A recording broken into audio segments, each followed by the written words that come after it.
Right, so at the moment I'm using my pump to take out rainwater to put it into the back of my tank, because I do a little bit of water fed pole window cleaning from time to time, especially in the winter. It's more from time to time rather than in the summer, which I do a lot more bigger jobs, like schools for example, which require a lot more water fed pole work.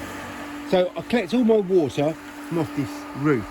This side of the roof, I don't have any water coming off any other part of the roof or around the front, and it all comes down this pipe here, and I also collect water off this flat roof here as well.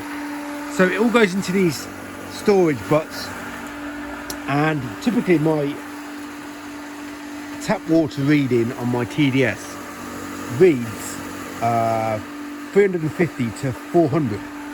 Now I've still got the same batteries that when I bought my water fed pole system about 11 or 12 years ago. These batteries still are working. Yeah, the numbers look a bit dim now, but that's how much I use my water fed pole system over the years. So I'm going to just show you, take some water out of one of these butts.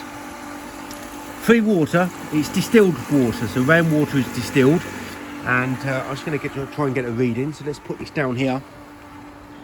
I don't use any of the DI vessel. No, I do use the DI vessel. I don't use the RO system and the pre-filters. So that reads 2.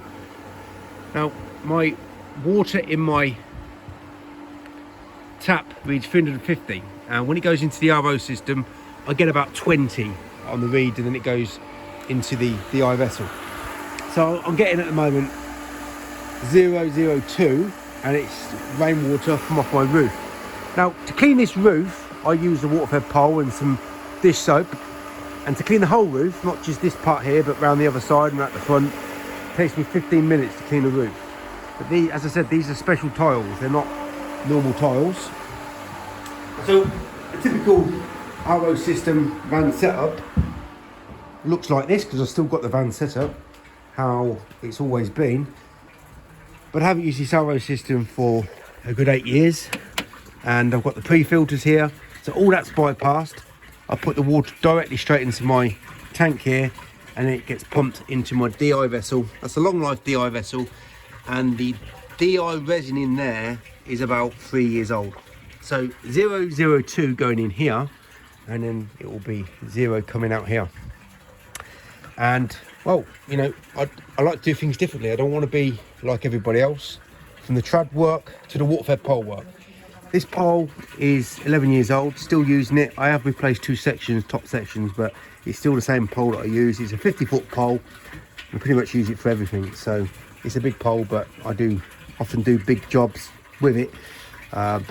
Using a 50-foot pole every day, that's what I tend to have been doing for the last 12 years. So if you don't know about this system that I've been using for the last 8 years, this is what I do. So I do a bit of water fed pole work, but the art of window cleaning is nothing of this, it's all of this.